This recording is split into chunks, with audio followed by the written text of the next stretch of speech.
Hey guys, it's me, Mr. 250, and welcome back to Higurashi. So last time we had our great scheme put together of how we might be able to survive this game, finally. And we got Akasaka set up in their house shed thing, so maybe this will work. Probably gotta go visit Mion pretty soon here. Or Keiichi?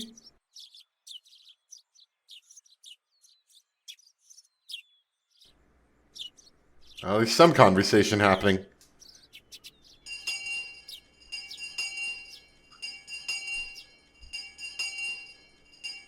古出さんと北条さんは今朝風邪をひいたのでお休みと連絡がありました。今季節の変わり目で大変風邪をひきやすい時期です。暑いからといってお腹を出したりして寝ないように。いいですね。はーい。はあ、二人とも一緒に住んでるから一緒に風邪ひいちゃったんだね。リカちゃん、あさっての綿流しだけど、巫女さんの役大丈夫なのかな祭りはみんなで遊ぼうって話なのに、二人とも風邪ってんじゃな。明日にはケロッと治ってほしいもんだぜ。なあよ、帰りにみんなでお見舞いにでも寄らないか。何か冷たいものの差し入れでも持ってさ。その必要はないよ。それより二人ともさ、今日の帰りおじさんの家に寄ってもらいたいんだけど、いいかな。Mion usually enjoys ideas like bringing people food when they're sick. For whatever reason, she was a little curt today. Actually, she's been acting a little different since this morning. Even when I talked to her, her thoughts seem somewhere else. Now she's asking Rina and me to stop by at her house. みーちゃんの家？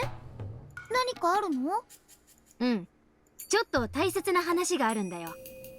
ここではできない。Mion seemed calmer than usual, which told me that it was about something very serious. There are always lots of patients running into the clinic just before lunchtime. Because of that, lunchtime at the clinic is always later than normal people's. It's just a short break, though. Our afternoon shift begins right away. The staff were enjoying their break, eating their delivery lunches. They can eat basically anywhere they want, as long as the patients can't see them, and it's not a place you need to keep sterile. Because it's hot and humid, the meeting room with its air conditioner ends up being a popular place. The staff all eat their takeout lunches there. As I'm the director of this clinic, they might feel uncomfortable eating with me around. So I usually eat my lunch in the director's office out of consideration for them. Today I ordered lunch from a soba shop. I got an extra large. An extra large serving of mori soba, that is. For whatever reason, they just call the dish an extra large. That makes ordering it complicated, since if I order an extra large and a kitsune udon, they'll just deliver an extra large kitsune udon instead. But is this really a large? It looks more like a regular size to me. As I recall, the owner of the restaurant has hurt her hip, so she must be having a hard time keeping things running. I was still thinking about that when Takano-san came in. She was carrying a really large size order in her hands. Apparently she ordered a regular mori soba, and I grabbed the wrong one by mistake. Ah, what a hassle. 本当に分かりづらいですわよね。何か目印になるものでもつけてくれればいいのに。同感です。例えば大盛りって書いたお子様ランチの旗みたいなのが立ててあるとかね。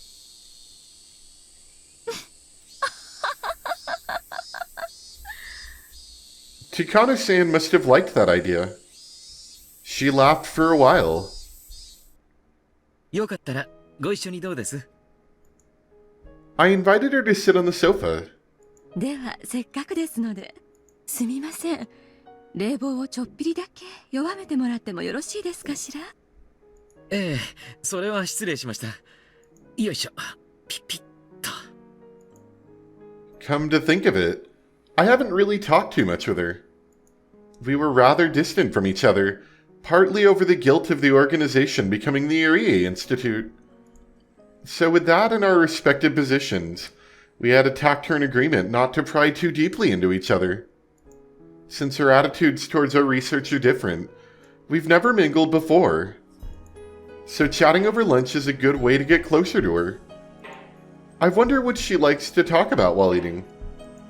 I guess I should start a peaceful conversation. I don't want her to go off about something like tapeworms. We're having lunch after all. And while I tried to come up with a topic, she started talking instead. さっきのお子様ランチの旗の話、懐かしいですわね。今時のお子様ランチにはまだ旗は立っているんでしょうか？さあ、どうでしょうね。ああいうのは一つの様式ですからね。案外、もっと未来になって宇宙旅行が実現するような時代になっても、宇宙船の機内食のお子様ランチには旗が立っているような気がします。それはなんだか面白い話ですわね。そんな未来になっても子供たちはあの旗を夢中になって集めるのかしら？旗を？おやおや、そんなことをされていたんですか。あら、所長は子供の頃にしませんでした？お子様ランチの旗集め。まさかまさか。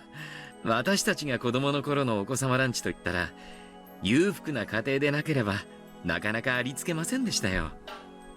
私の家ではとても。そんなことありませんわよ。うちは貧乏でしたけど、たまにデパートに家族で行くと必ずデパートの最上階のレストランに入りましたもの。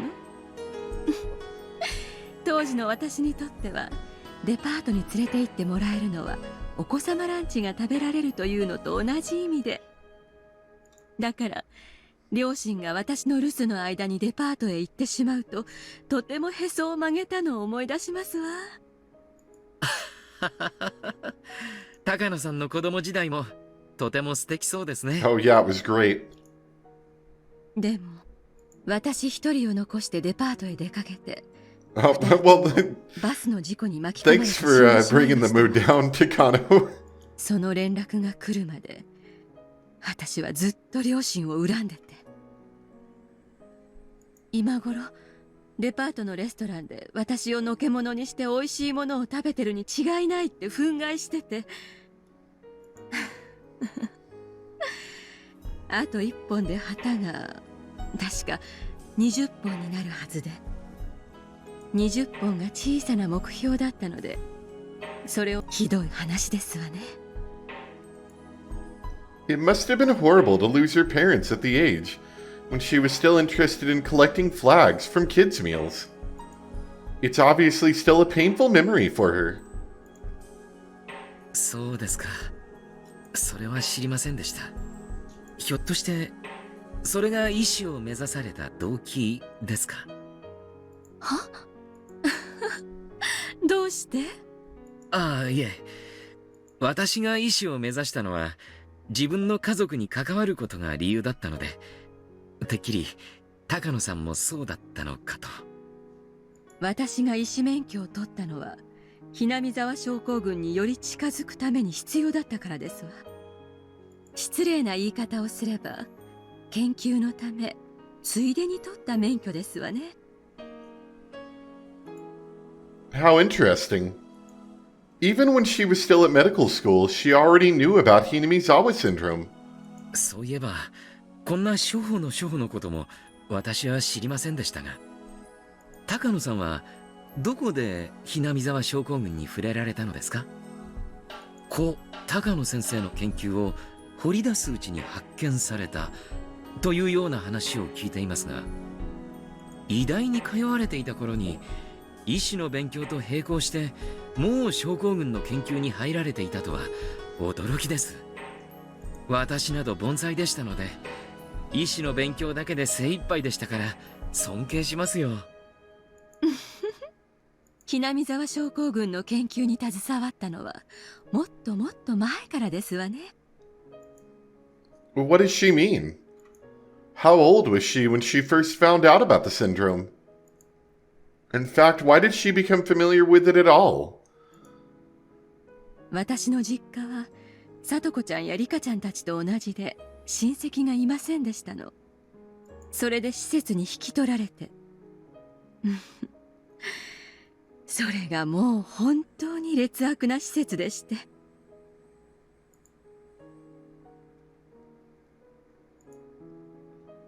Okay, I guess we're missing audio again. I was in a truly awful orphanage built solely to gather up those children and bring in government subsidies. それを訴え出た時に助けてくれたのが祖父高野先生でしたの。では、あなたは高野先生と生活なされていたのですか？なるほど。研究資料に若くして触れることができていたのも納得です。しかし、なぜそれを伏せられていたのですか？まあ大人の事情ですわ。風土病研究のために予算を求めるのと死んだおじいちゃんの研究のために予算を求めるのでは少々事情が変わってきますから。なるほど。長いことの疑問が氷解しました。あなたが高野先生を語る時の尊敬の眼差しは一研究者に対するものとしては説明できないものでしたので、しかしそこまで高野さんに尊敬させるとは、よほど人徳のある素晴らしい先生だったんでしょうね。さて人徳はどうだったでしょう。誰にも理解してもらえずずっと孤独に研究してそのまま病死してしまいましたもの。祖父は孤独を愛する悪い癖がありましたので協力者を得られなかったんですわね。でも高野さんという優秀な助手がいたじゃないですか。そういえば高野さんも先生も読みは同じ高野ですね。ええ、本当の名字じゃありません。祖父に敬意を表して同じ名を。本当は漢字も同じにしたいのですが、クライアントに説明するときに誤解されたくないと思い、読みだけを残して漢字を変えたんですわ。Now I could see the connection between their two last names. That also revealed the connection between first names, Hifumi and Mio too. She doesn't need to tell me anything more than that. She lost her parents when she was young, and Dr. Takano took her in and loved her as if she was his own child. To show her love and respect, she decided to call him her grandfather. Now I know. That's the reason why she's devoted herself to researching Hinamizawa syndrome. I now understand how she must feel, knowing her research is soon to be terminated. Rika-chan had said that she was hurt. Although I didn't know anything about it, I may have said something to hurt her before. I only cared about treatment and extermination. It didn't care about anything else until today. She must have considered that blasphemous towards her grandfather. Now I know why she became aggressive every time I expressed how I felt. After she was told that her research would be terminated, she stayed up all night and gathered up lots of documents. She went to Tokyo and requested an extension without depending on anyone else, and that request was rejected. The documents she used are now in a box in the underground storage. She must have exerted a lot of effort to put them together. Even someone without any knowledge of our research could easily understand what she was trying to say. However, it looked like some of those documents weren't even opened. And some had marks that told me they weren't treated the way documents are supposed to be. I'm sure some pages had absorbed her tears without me ever knowing. I heard from Tokyo that Takano-san had left a terrible impression with the board of directors. It's not easy to overturn a bad impression. In other words, she can never request an extension on her research ever again. I was there when she found out about it. I was there when she found out she could no longer continue her grandfather's research, even though she must have promised him that she would complete it. 高野さんは入江機関閉鎖後にも個人研究を続けられますか？入江機関が閉鎖するときには症候群は撲滅されていますわ。病原体をシャーレに残し、誰かをさらって感染者 Hey, に you know して what? 研究しろと。 Maybe there's an idea, Takano. 個人で機材も予算も施設もなく、誰にも顧みられなかった祖父のようにホルマリンの匂いのこもった書斎で誰にも評価されずざれ言だと笑われるためだけに研究を続けろと。もう若さもなく気力もなく、ただの負け犬に過ぎない私に何を続けろとおっしゃるんです。Tomitake-san once told me that the Irie Institute was supposed to be the Takano Institute. But our clients didn't like the idea of a young woman heading the facility, and that's why I was invited. That explains why she's been unfriendly since the day we met. It must have been blasphemy to her to see me go on about Hinamizawa syndrome and decide on a research plan according to my values and morals.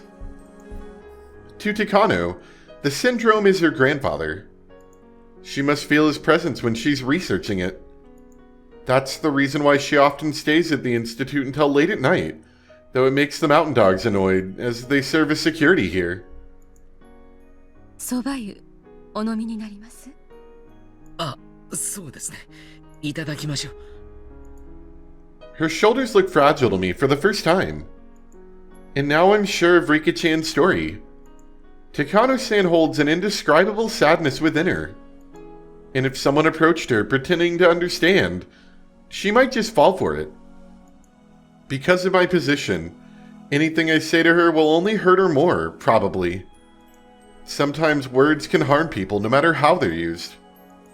But the fact that I still spoke up showed how little experience I had in life. せめて今後の予算配当を高野さんのやりたい研究に優遇しましょう。少なくとも3年の継続は勝ち取れたんです。その3年間で精一杯の。 It was all a slip. Even as I spoke, I started to regret to say anything. お気持ちだけで結構ですわ。死の病にかかり、痩せ衰えていくのを3年も見守るのも辛いものですわよ。If I remembered right, Dr. Takano came down with acute dementia and chose to commit suicide while his mind was still functional, out of despair at his inability to continue his research further. My verbal slip had made her remember a painful memory and hurt her even more. 最後には眠ったままになり、生命維持装置の電源を切ることをいつかは選ばされる。ねえ、入江所長。その電源を切るのを所長がその患者の担当医だったら誰にやらせますか？まさか所長がその電源を切ったりはしませんわよね。Takano-san asked me that as if it was a normal question. She's only expecting to hear one answer. もしそういう状況になるのなら、最後のスイッチは残されるご家族に委ねるでしょう。ですわよね。まさか今生の別れの日にその場に立ち会わないわけがない。私はひなみ沢症候群の最後に立ち会いますわよ。絶対にね。Someone knocked on the door and I heard the voice of one of the other staff members. 所長、午後の診療が始まります。準備をお願いいたします。ああ、申し訳ありません。今参ります。私が片付けておきますわ。所長は診療室へお急ぎくださいな。いつものお年寄りたちがよもやま話をしたくて大勢お待ちでしてよ。Takano-san laughed, but I know that laugh was trying to conceal her anguish. I'm not close to her personally, but she is my partner here at the clinic. I have been trying to avoid getting close to her, but maybe that was a mistake. If I had listened to her more, maybe I could have eased her pain a little. But it's too late. Tomitake-san is conducting an investigation to prove her innocence. Is she guilty or not? Either way, her heartache remains. After Irie left, Takano sat down on the sofa again and stared at nothing for a while. Then she got up and picked up the phone on the desk. 高野です。おこのぎはいる？私よ。20日からのつもりだったけど、今日から R の周辺監視を開始して。え？別にいいでしょ？それとも、今日は暑いから嫌だとでも言う気？ええ、お願い。決行日まであと5日。慎重に慎重を重ねても罰は当たらないわ。ええ、よろしく。はい。He looks so upset all the time. 失礼しますね。 Probably because it's too hot outside. Okonagi put down the phone and sighed. Although it's his job to do whatever Takano wants, he couldn't help but complain about getting such an order on such an extremely hot day. There you go. Of course, if he complained, Takano would spit back twice as much reproach. Okonagi was sitting in the office of Okonagi Gardeners, a dummy company. As it happened, they regularly did gardening in Hinamizawa, if only so that nobody would get suspicious to see their uniforms and van around. やれやれ。参ったな。ウグイスとヒバリの休暇を取り消して呼び戻せ。R の監視を3日前倒しにしろと、我らのお姫様のご命令だ。監視体制をすべて3日前倒しにする。初日は白鷺だったな。4名体制、通話監視1、サポート1、R タク監視1、サポート1。白鷺リーダーは直ちに指揮に入れ。あと、電話設備工作も前倒しにするぞ。ウグイスの予定だったが、招集には1日かかるだろう。大鳥でやる。大鳥7、工作チームを編成して、今夜中に完了させろ。可能か？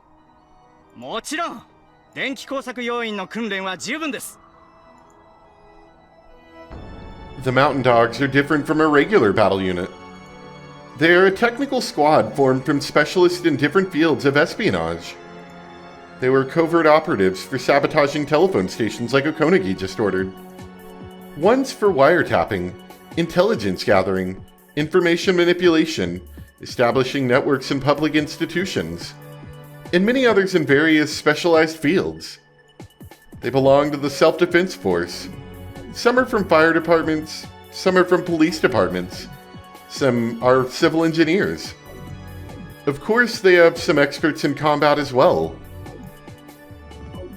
Okonagi is one of those combat experts, and he didn't expect too much from the engineers. While they had all gone through the same basic training, what they were capable of was child's play compared to what an expert can do. Okonagi is the leader of a unit made up mostly of members who can't even do 100 push-ups. Really, that was the only complaint he had. He'd rather have been put in charge of the Bloodhounds. Yeah, they sound dangerous. But somehow he became the leader of this strange unit, maybe because of his cautious yet courageous personality. Since combat was his expertise, Okonagi wished deeply for combat. During the kidnapping incident 5 years ago, the plan was for the resisting criminals to leave the hostage behind on the scene and run after the police stormed in. He recalled the extremely frustrating memory of his combat with that plainclothes officer. That fat old man was acting so arrogantly, but he could have taken him within a matter of seconds. He could have just broken his neck. He could have turned him around, and snap! It would have been so easy for him. He remembered a young policeman too. He shot him in the shoulder, but he could have shot at his ear.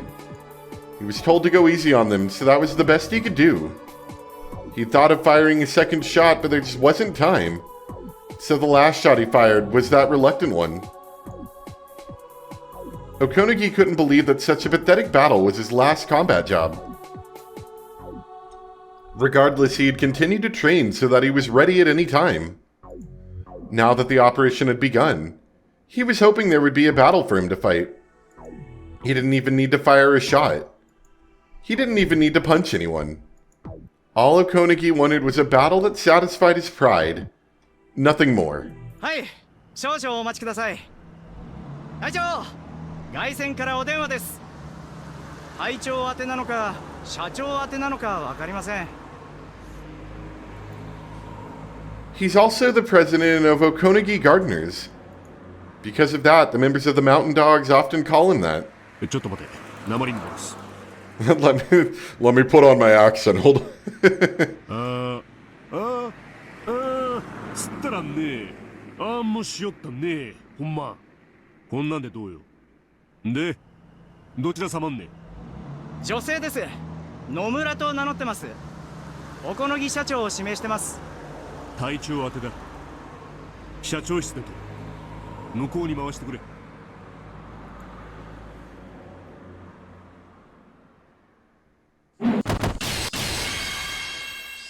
Rattle, rattle, crash! I heard a noise which sounded like many buckets crashing down. It's probably a noise from one of Satoko-chan's traps. According to her trap map, anyone going near the wiretapping shack will set off a trap that makes a loud noise. That must have been it just now. I scouted around the shack last night before the girls left. The shack is very secluded and is located in a blind spot where no one is likely to go. So this noise means something important. It means they've started their observation of Rika-chan. I can't let them notice the girls aren't home. They'll definitely call and come by to confirm they're here. So I have to make sure they think the girls are sick in bed and that they don't hear the phone or the doorbell. The curtains are closed so they can't see what's inside of the house. But to be certain, their beds are stuffed to make it look like they're sleeping. However, I have to be even more careful from now on. I can't let them notice that I'm staying here. For that matter, I have to make sure I can act when something happens. The phone rang suddenly. Just as I expected. They're calling to see if anyone's home. They're already aware that they didn't go to school, so they're probably assuming that they're home, sick in bed. I'm sure they want proof of that. The phone rang for a long time, which convinced me that it was indeed a call from the Mountain Dogs. If there was no answer on the phone, then the next step would be to come by the house. They'll pretend to be a mailman or a neighbor and knock on the door. But I don't even need to answer it. If the girls are too sick to answer the phone, then they won't notice a knock on the door either. The increased hassle means a higher risk of discovery, but on the other hand, it also proves our enemy is closing in on us. It was actually better for me since I could measure the severity of the situation. Besides, Irie is our ally, and he already knows Rika-chan is somewhere else.